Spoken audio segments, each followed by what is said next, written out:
morning, guys. Oh, big stretch. Happy Friday. Hope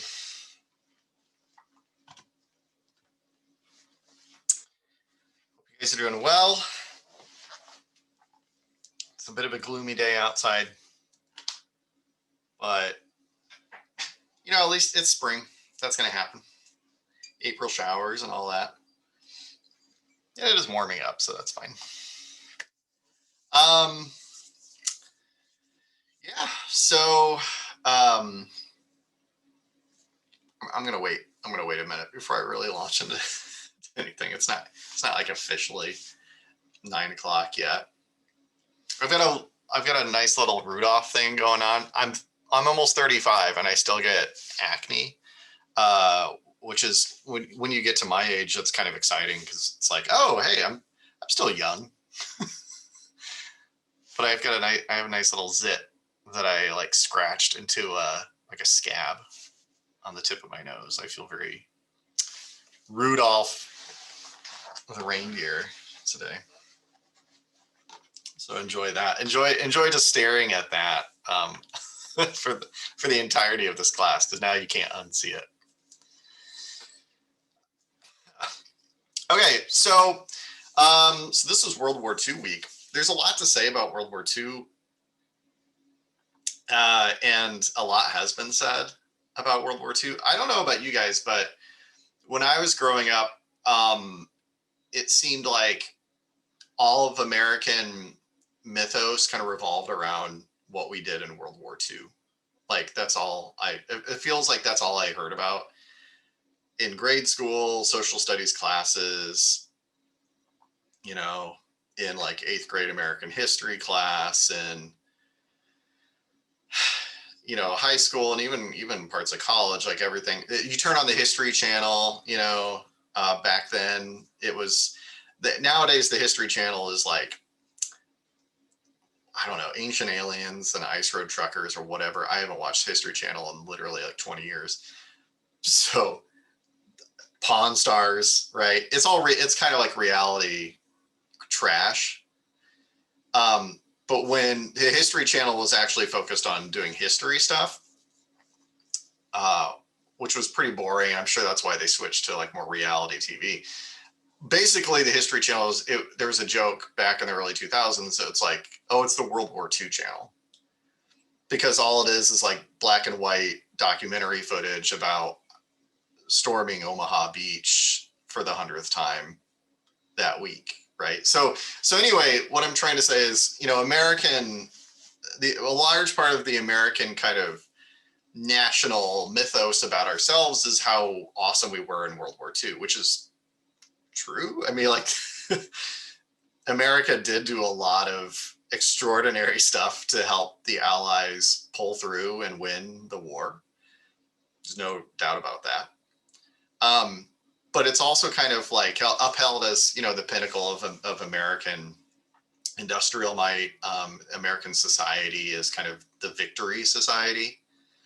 We hadn't lost a war really to that point.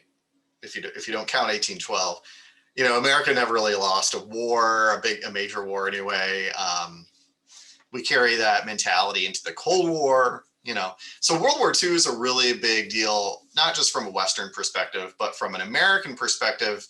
And World War II is what launches America as a global power. And we haven't lost that status even until, even up to 2021, right?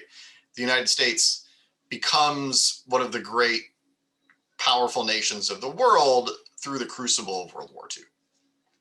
And that's just a fact. So I'm not gonna, it seemed, I guess I apologize if it seems like this was kind of anticlimactic, like you were waiting for World War II week and you're like, yeah, we're gonna get to like the big one, and then it's just kind of the same stuff. Well, I think there's a reason for that. We've been inundated with World War II stuff, from an early age, all of us who have grown up in the United States. So what's interesting, though, is looking at the perspective of people who suffered through the war, who, the war was a result of ideologies that started with words, right? The dehumanizing of certain people groups, which then spun into kind of an ultra nationalist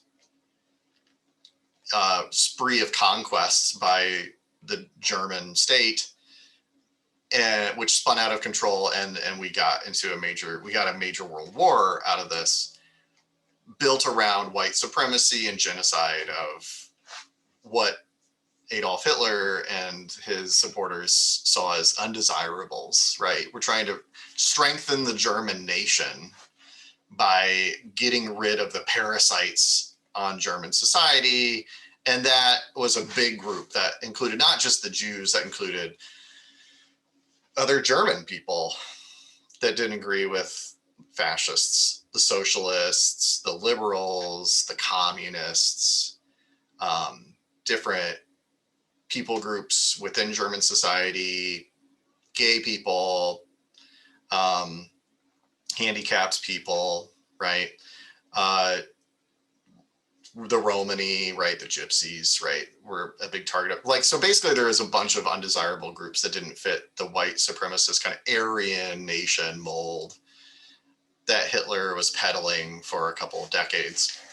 So what we're focused on then now is, in this class, right, is firsthand accounts from people who lived through these time periods.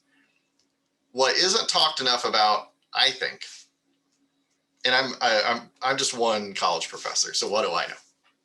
But, growing up and going through all these, this victory society, I'm not going to call it propaganda. I don't think that's right. But, like, we're all focused on the American victory and the American role in World War II, which is great.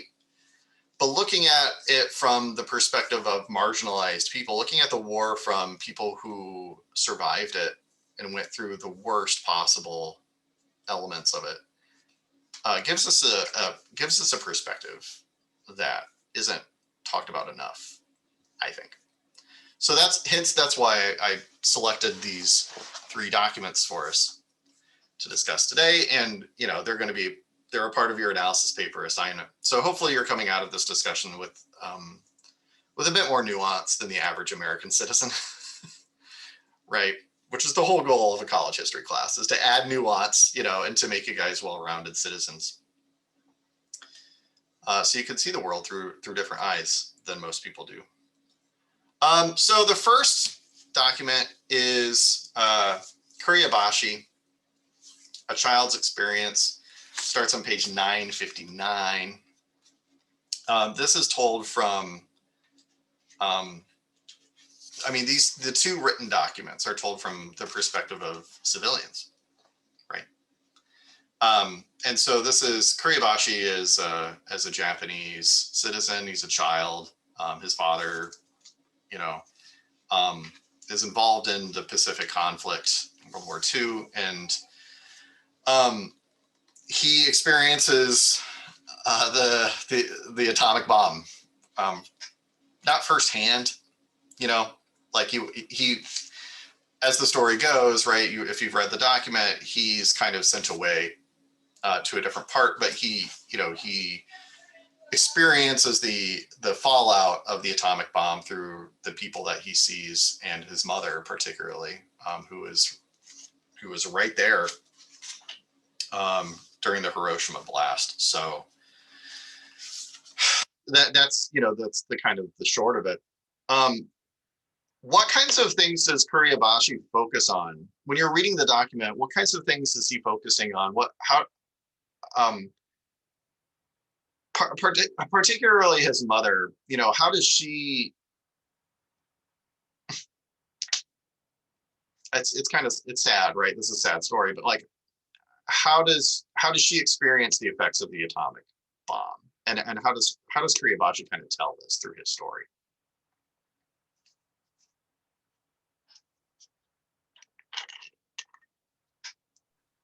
She's like a survivor of the bomb, so she's like in a hospital or something where there's like a lot of people that have also been injured. I think he said something about like she got like burns or something, and like something with like her insides like are all messed up because of it. And she has all these weird medical conditions now as a result of that. And so he just kind of talks about that and how she's trying to heal, but then obviously she ultimately doesn't make it. Yeah. Yeah, good. Thanks, Lindsay. She dies, but not before going through immense physical pain and suffering and trauma as a result of. He doesn't have the language to quite describe it in the kind of scientific medical way, but like it's radiation burns that he sees his mother goes through intense suffering as a result of basically her body liquefying from the inside out as a result of these radiation burns. And yeah, and so that's kind of the central element of what Kuriboshi is focusing on is like, you know, this bomb was dropped by the Americans as a weapon of war, right? Like we're in a war, you know, it's fair game. The Allies were doing bombing runs they're doing fire bombings of places in Europe as well, but also Japanese towns and cities, which are largely made out of, you know, wood. Like these places go up in flames very easily. And the Allies know this, and they're launching fire bombs, right? And everything's burning. And this is war, right? This is all's fair in war kind of thing. But what Kuriboshi sees firsthand is like, it's not just his mother experiencing normal burns from like a firebomb raid on her village or something. She was not really that close to the Hiroshima blast, and yet she still feels this lingering after effect of radiation poisoning that her body just cannot absorb, and it slowly kills her over the course of many weeks.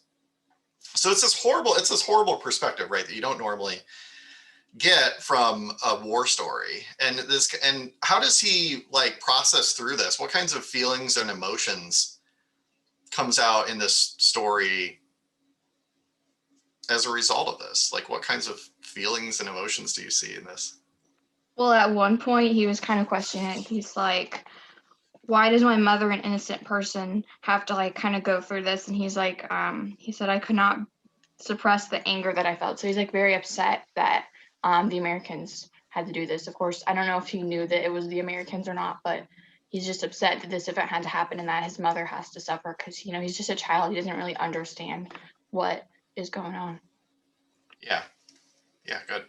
Anything else you guys want to add to that? Like what other kinds of like emotions or, you know, firsthand reactions did this kid have to this war story? I feel like children kind of see the world differently, I guess, like just reading this. So I guess he kind of sees the war from like a simpler term and like, why did the civilians have to suffer? Not just like his mom was suffering. So I think it's like this general idea of why, because like he doesn't see it from a complex standpoint like adults would. Yeah. So I think that's an important thing to note because it's like, why did this have to happen? Like how did it get to this point that this had to happen kind of thing? Yeah. Yeah, good. This is a really, particularly like from the perspective of a child, you know, this is really heartrending in a lot of different ways because he doesn't understand geopolitics. You know, he doesn't understand that like, you know, uh, he and his mother had nothing to do with like the American oil embargo on Japan, which led to Pearl Harbor, which led to, you know, like it's just my mom died from this horrible, horrible thing. And I don't know why would this happen? Right? Like, why was this allowed to happen? Which really gets to the core of like, you know, when we talk about the history of war, especially war in the modern age, you know, his mom didn't even see the plane that dropped the bomb. Like she didn't even get to see the person who killed her. You know, like it's this horrible evolution of technology which allows us to kill with such precision and inhumanity. You know, it's really important to burrow down and look at the firsthand perspective of these things because he as a kid is seeing this through, you know, a perspective that is really horrifying, and it gets buried beneath all the kind of victory rhetoric sometimes that we focus on. They had it coming. Sorry? They had it coming. Okay, what do you mean by that? Well, because their country, they attacked us, so. Okay, so, all right, let's talk about that. All right, this is a firsthand perspective of a child, right? A civilian who was not involved in the conflict Yeah. Mm-hmm. at all. And so when we look at this account, this very heartrending human account of someone who had nothing to do with the war and still had to walk through it and watch his mom die in this horrible, horrible way, it would maybe behoove us to put aside the national framework of, well, it was the Japanese who started this war because Pearl Harbor, right? Because even though Pearl Harbor existed, and I'm not denying that, right? What was the thing that led to Pearl Harbor? Do you know?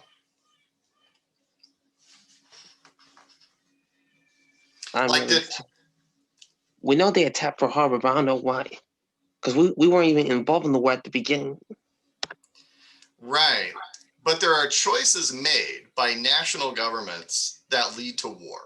And that happens. That's understandable. We read it in the book, right? The textbook readings from this week will describe that the US cuts off oil imports to Japan, and which leads directly then to Pearl Harbor. And we could talk all day about whether that's wrong or right, or who fired the first shot, or whatever. Choices are made by political leaders and national capitals all the time. Sometimes these choices lead to war. Yes. But to say that, I want to just gently guide you away from thinking that when we read the perspective of a child who experiences the atomic bomb through the death of his mother and writes about this, we should not rush to say, well, this kid and his mom had it coming. Because they were not directly involved in the decision making. They were not even directly involved in the war. And yet the war came to them regardless. And I want to just urge us to think about this conflict and other conflicts from multiple perspectives, and not just the hyper nationalist, well, we were in the right the entire time, because that covers all manner of sins, particularly when it comes to war. So with that in mind, let's move on to the second document, which is, we're shifting lenses now, going to Europe. This is a survivor's story of the Holocaust. And look, I don't know if you guys have had access to, I don't know what schools you've been to and the different offerings. My particular high school back, in the early 2000s, they probably have done away with this class because of budget cuts and all this stuff. But, we had an elective in my high school. It was just a class on the Holocaust. And so I was really lucky in that sense, where I got to spend a whole semester, reading Holocaust literature, different books. I did a research project on Vichy France, which was the occupied parts of France, and they participated in the Holocaust willingly alongside Hitler. And so I don't know how much like background to the Holocaust you've had in different social studies classes and education at this point in your life, but I'm assuming you know about the Holocaust and the everything that comes with that. I did not actually know about this particular survivor's story until I started teaching this class. Like I read this for the first time along with you guys. Ravensbrück is one of the camps, and I have a really hard time pronouncing Polish names and Eastern European names. Karol Solka. but she's this Polish girl who is put into this Ravensbrück camp, and goes through all kinds of things. Why do you guys think that this young Polish girl, why was she operated on by these German scientists? Why was she kind of singled out to be part of this horrific kind of Holocaust scientific experiment and put through all these torturous things? What led to this? Why do you think this happened?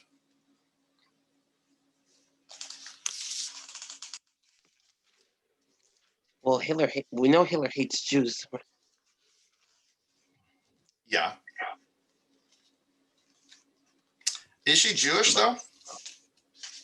Something about her in I don't think particular, so. or just like the people in general? Because I mean, Hitler just hated Polish people and Slavic people in general. Yeah, I mean, she could well have been Jewish. I don't think it says anywhere here what her religious ethnic heritage is, but she's Polish. We know that. And yeah, Jack, like we know Hitler had this great disdain for Eastern Europeans and Polish people in particular. There's a long history there too. Germans and Poles have this, there's a long history there of kind of, oh man, it goes back hundreds of years. But in other words, Hitler was not opposed to portraying Polish people as yet another group of less desirable humans to have around, right? So in other words, like, what's another Polish girl to be experimented upon? She's barely human anyway, right? She's not part of this, like, perfect race, kind of society that Hitler is dreaming up over there in Germany. Yeah. So you're right. The dehumanization that comes with this whole program is part and parcel of it, and it's not that we're experimenting on a human being. She's just a Pole, right, and a girl at that. So it's negligible. Why in particular was she chosen instead of like someone else? Like, why can we glean? Was there any kind of events that led to her being imprisoned and tortured?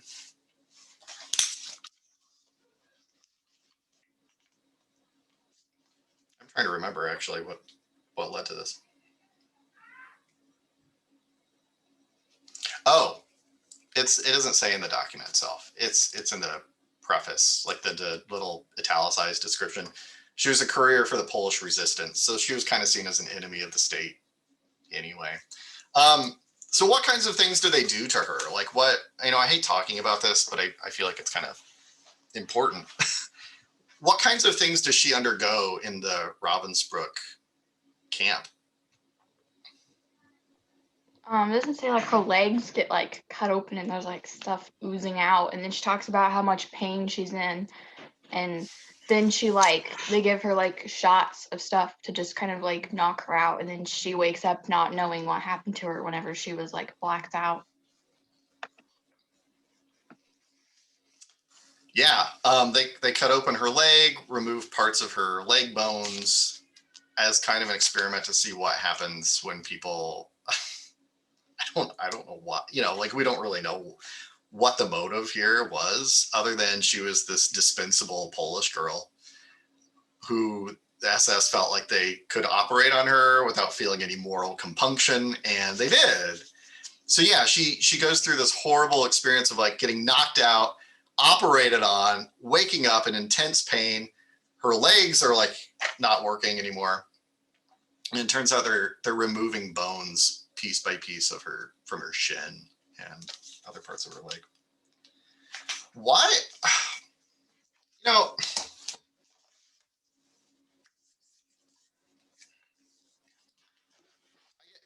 I get like any normal person, I suppose it's easy to get mad when you read this kind of story. What led to all this? Like, why?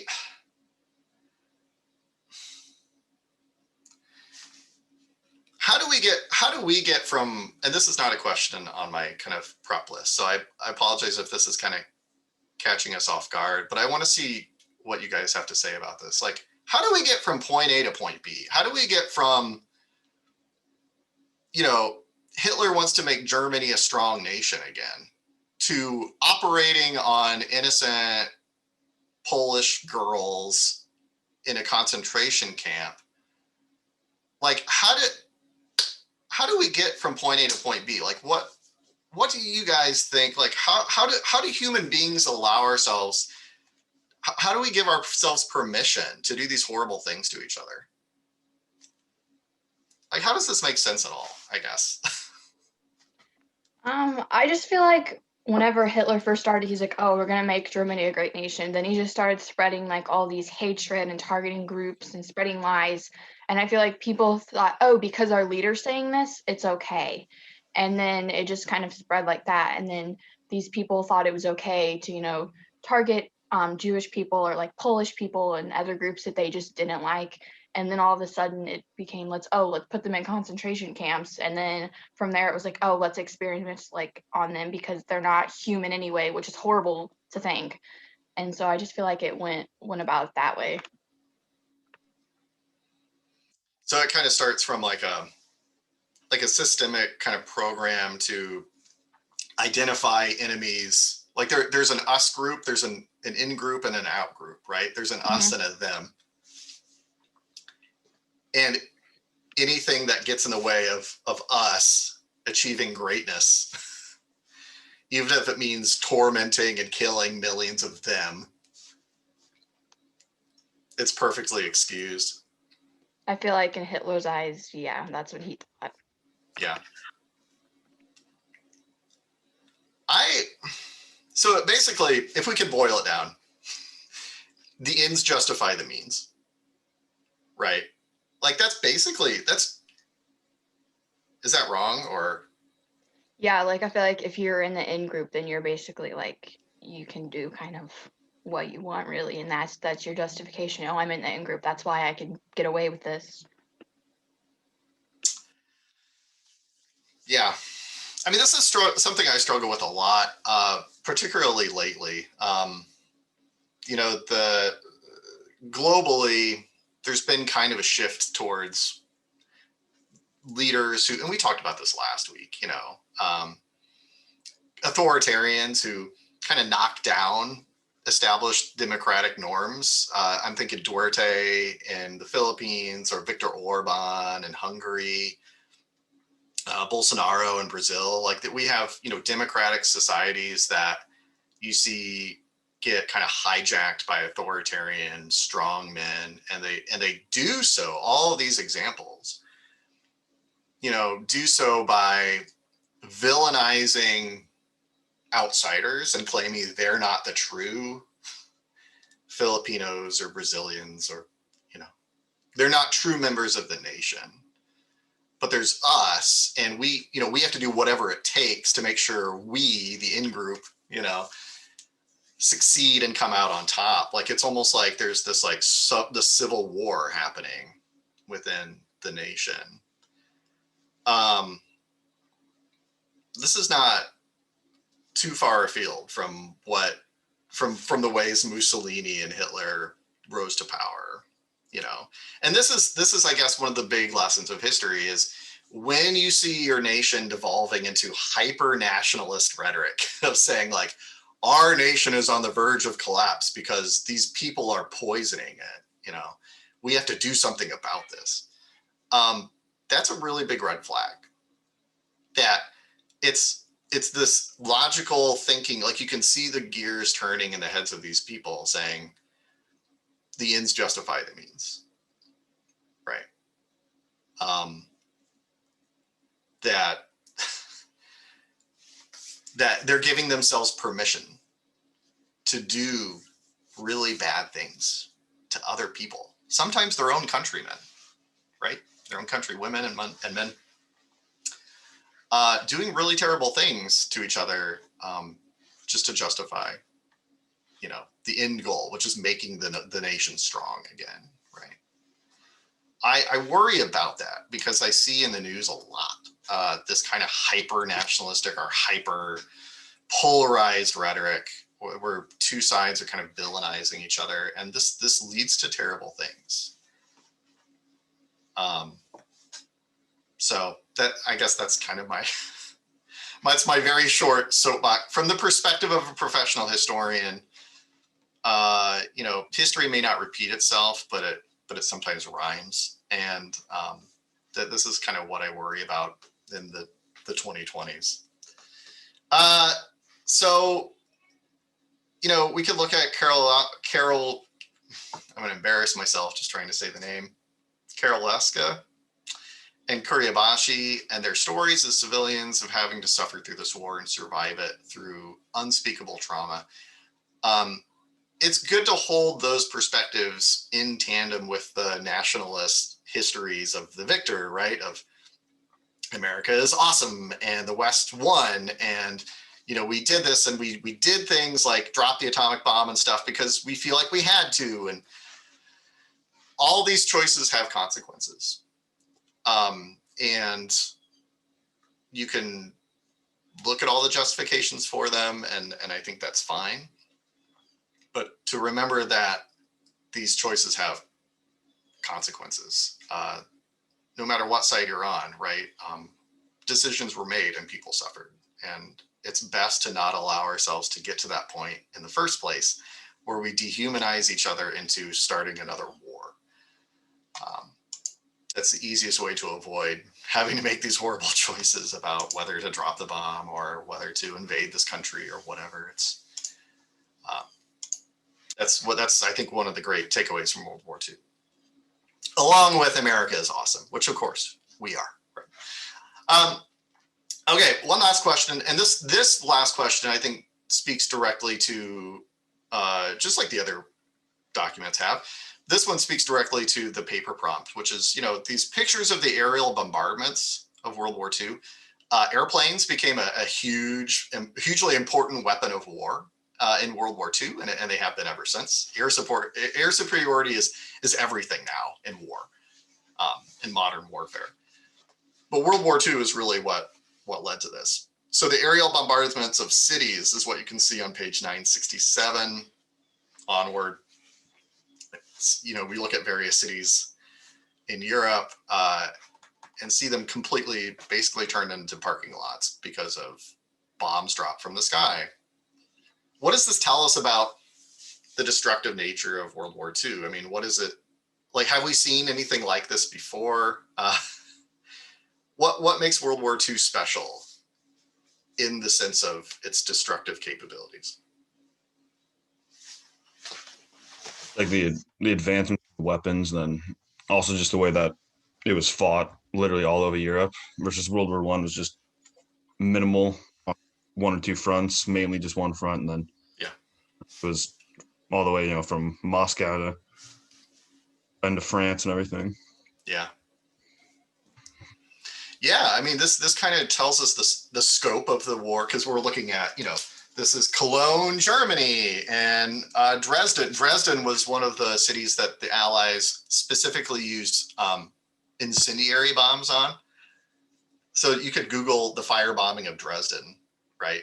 And there was a systematic program from the Allies to drop incendiary bombs on a very old city that the buildings and thatched roofs and stuff are very, very old, going back to the Middle Ages. It's all made out of wood and straw, very flammable material. And the Allies were like, yep, if we drop firebombs in that city, it's all going to go up like a tinderbox. And it did. But yeah, you're right. Like Jack, you put it perfectly. From Moscow, you know, to the American homeland, right? Like even Pearl Harbor was not immune from these things. Japanese bombs were floated on balloons to the western seaboard, and we're still finding every so often Oregon and Washington and Alaska, we'll find like a Japanese bomb that kind of was floated over and made it and didn't explode or something. But like basically this was a global war. Compare that to World War I, which is a bit of it was fought all over the world, but like the main fronts were in Europe. This was a truly global war that affected hundreds of millions of people. It affected everybody to some degree. That's now what human civilization is capable of. You know, you can't just have a localized conflict between Germany and France anymore, because it spills out into the rest of the world. It also gives us the scope of what human beings are capable of doing, and it gives us the scope of you know, where all this can lead, right? Starting with you know, Hitler just wanted power, and he wanted to in his weird racialized view of the world, like cleanse Germany from undesirables, and this led to hundreds of millions of people suffering. So, you know, not to be a bummer on this Friday, but like, the history of Western civilization is one where we're continually doing awesome things like inventing penicillin and electrocardiograms and, you know, genetic engineered crops and like ways, you know, I mean, we're Netflix, my gosh, you know, the internet, like we're inventing really cool stuff to make our lives better and easier. And yet, not even 100 years ago, in the very heart of civilization, Europe tore itself apart two times in the span of 40 years. And this is the supposed like heart of civilization, right? So the West, you know, we see ourselves as kind of the end all be all of humanity. And yet we're capable of slaughtering each other by the millions. That's, again, not to be a bummer, but like, that's kind of the main takeaway of looking at World War II. Because we can dress it up in nationalist rhetoric all we want, but at the end of the day, millions of people suffered. And why did that happen? Like Lindsay said, you know, it's this logical kind of the ends justify the means. It started from this kind of in-group, out-group polarization, and it leads to terrible, terrible stuff. And we should never allow ourselves to do that ever again. So, with that in mind, I hope this was helpful and productive. Well, we're going to start in on the Cold War next week. We've got two weeks of Cold War, which is a little bit different because it is a global conflict, but it's like a little proxy wars, not a big all-out conflict, which thank God, because it would have actually ended humanity if nukes were involved in an all-out conventional war. But we're going to talk about kind of not only the political side of the Cold War, but the economic side, the cultural side of it. You've got a document that it's kind of hard to read, but it gives you insights into like what life was like under a Soviet regime, a communist regime. And that's really interesting. So, all right. Do you guys have any questions about the paper or anything before we go?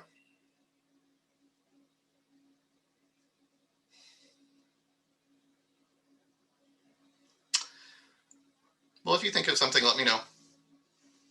I appreciate you guys so much. Thanks for a good, productive conversation. I get kind of fired up about polarization and dehumanizing of one side versus the other and all this stuff.